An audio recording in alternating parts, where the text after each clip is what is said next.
Hey guys, so I'm doing this video a little different. I'm doing my regular unbox in this video. Of course, it is a RS5T that I'm unboxing, as you can see from the thumbnail. But after I get through the unboxing, I will then transition into how to put the horn together. So just skip forward if you want to just see that, or if you want to see the unboxing, I do talk a little bit about the horn. But anyway, y'all enjoy this video, guys. Hey guys, how's it going? Got another cool horn to unbox today. So this I got in on trade for another horn. I had a Newcast P5 that was kind of just a spare P5 sitting around.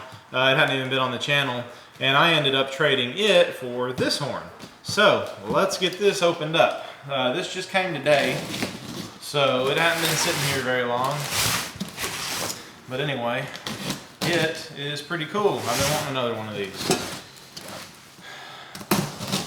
And as you can see, it's in a pretty big box. That's because it's a big horn.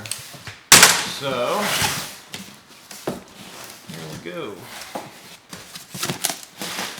Just packing over here. Looks like we've got our gaskets.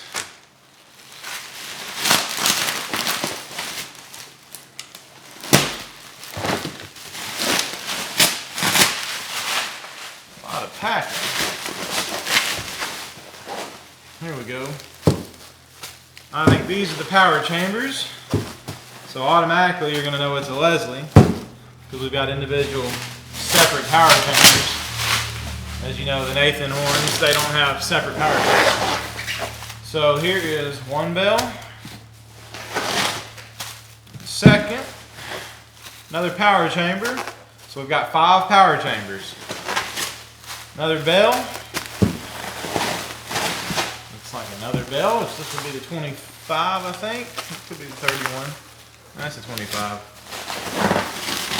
I think that's the 31. And we've got the manifold. And then also hardware. So, I'm not going to make you watch me undo these. I'm going to undo these and I'll be right back. Alright guys, we got it unpacked. So he had them wrapped pretty good. Anyway, this is a Leslie RS5T, as you can see. I've got my power heads here. These are Persephone power heads also. These are RS heads. So with your RS heads you had Tampa and you had Persephone. Persephone, they started I think like 1977 and they went to 1985 with your Persephone RS heads. After 1985, they moved to Tampa, Florida, and then your Tampa version RS heads started coming out. No difference. They just, instead of Persephone cast on the back cap, it says Tampa. I think the older Persephone heads sound a little better, and they hold up a little better also. I know the Tampa stuff had a little bit of issue with their diffuser rings sometimes. But anyway, so we've got 5 heads. He's got them painted gray and red, which looks pretty good. And then we've got the number 55 bell, just a circle 55, yellow inside. Pretty good paint scheme actually. I'm looking forward to seeing what this looks like when it gets put together. Then we've got your 44, that's the 44. We've got a 37, so that's the 37. And these are all just circle bells. 31.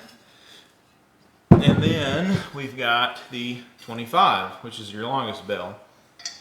So that's the 25. And then of course your manifold. Now the manifold I was looking at, it's actually dated 1972. It's got a stamp on it for 72, and it has an S5T tag. So looks like this originally, I don't know if the bells may be original with the manifold, but the power chambers have been swapped. Because this would originally had like your dome back heads when it came out, for this manifold at least. So anyway, we'll get this thing put together and let's check it out, see what it looks like all together. Alright guys, so I'm going to show you how to assemble a RS5T. So this is going to be how you assemble any Leslie, 3-chime, a 2-chime, 5-chime. It's all the same with these horns really, non-RS heads, and I'll talk about these donut rings with them. But anyway, so when you're assembling one of these horns, I get a lot of questions because there's more to this horn naturally than there is a K horn or Nathan. But anyway, I'm not going to take the back caps off, but they're pretty simple. When these back caps are off, you just have these 6 bolts. They lift off, and you have a diaphragm inside. And I actually have a diaphragm right here. I'll show you. Oh, let's see. So this is what a Leslie RS diaphragm looks like. It's a metal disc, single piece, and it has like a little rubber O-ring seal that goes around it. Now, it has a lip, a piece that's on the lip on the outside, and then on this other side it has like a bumped out edge, and it goes around the top. So this just fits into the back cap and just rests, clamps it down. So you just want to be careful when you take these apart though, because if the RS heads have been together for a long time, that rubber O-ring can stick, and when you pull it separated apart, you can actually rip it off the diaphragm, and if you do that, you're going to ruin it. And these are pretty expensive. Last I checked, new, they're around $125 a piece. So you do that times 5, that gets expensive, and they're hard to find anymore now. So anyway, that's pretty much it for your RS power chamber inside. So anyway, when it comes to assembly, you're going to have 10 of these gaskets right here. And now, of course, these are used because this horn already has them on the bells. So those are going to be the sides for the power chambers. But anyway, so you'll have 10 of these, and you'll have 5 of these gaskets right here. These are called donuts, donut gaskets or donut rings. So what these do is these fit down in your power chamber right here. I'll just flip it. You can see where this is indented, where it's been in the power chamber. So you just push them in there just like that. And all that does is that just seals the bell. When the bell goes through the manifold and sits in there, it seals it up. Regular like S heads or like your tabby heads, they don't use donut rings. This is just an RS power head feature.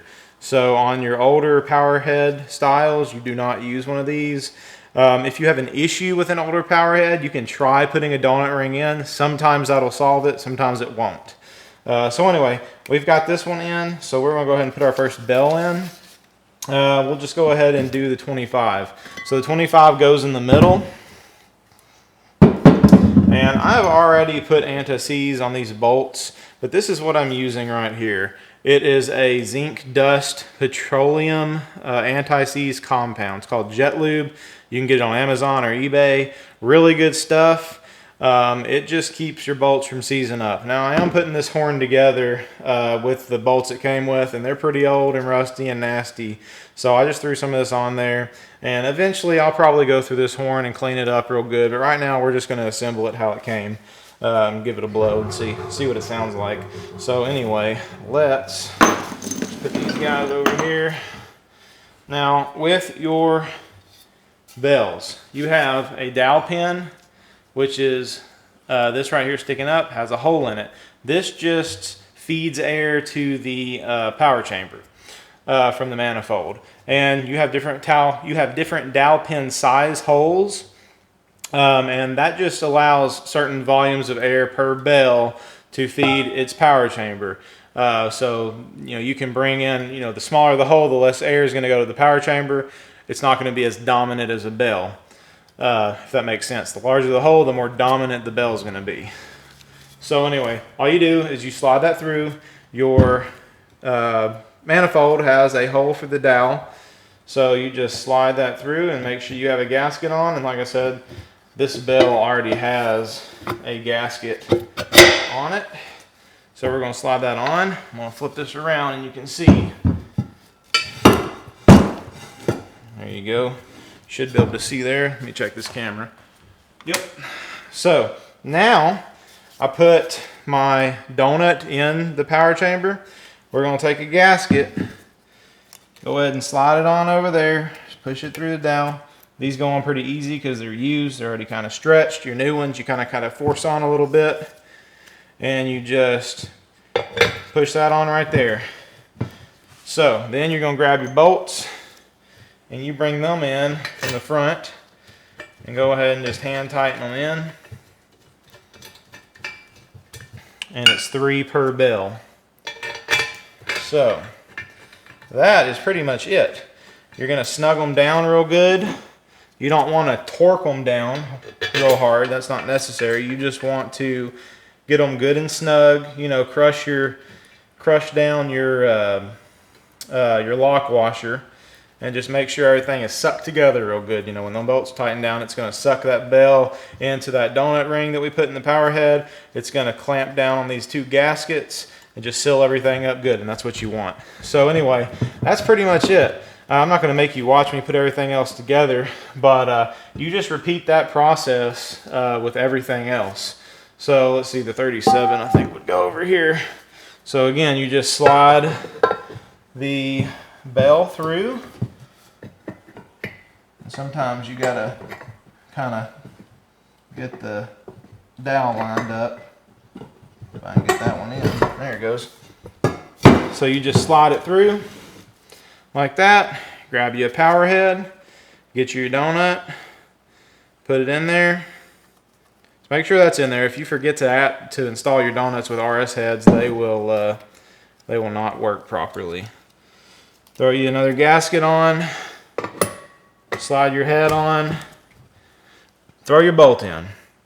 You know, especially if you're installing your horns on a pickup truck or something like that. I mean, anytime you install a horn or put a horn together, you really should use this anti-seize, but especially if you're putting it on a pickup truck or a semi truck or anything that's going to be in the weather, because, you know, you throw a horn up under a truck a couple years down the road, you want to take it off. It can be rough if you haven't put anti-seize on. When you start breaking bolts, you know, and snapping bolts, it's a pain in the butt. So anyway, that's it, man. Just tighten them down, do the whole horn, and you're good to go. These Leslie's, they can be tough, but they're still a pretty simple design. But anyway, they're not as simple as your Nathans, especially your K-horns. Your K-horns are foolproof pretty much. They're built to last, and your Leslie's are too, but there's just less that can go wrong with a Nathan. But anyway, I appreciate it. So let's check this horn out when I have it all put together. All right, guys, so here it is. So this is the RS5T. It's what it looks like. Pretty good looking horn. I decided to set it up in the RRO style, so reverse 44 and 55. I've actually never ran one of these horns ever like this on the channel or me personally, so I'm looking forward to seeing what it sounds like. So this will be on the channel soon, and it's going to be running with reverse 44 and 55. But anyway, it's really good looking horn. Happy to have this one in the collection. This will be the 7th 5-chime Leslie in the collection. I've got the S5A and the S5D, and then several S5Ts, and now this will be my second RS5T. So anyway, pretty cool. But anyway, I appreciate it, guys. Y'all be looking for this run by. It'll be coming up pretty soon, and I appreciate it. We'll see you on the next one.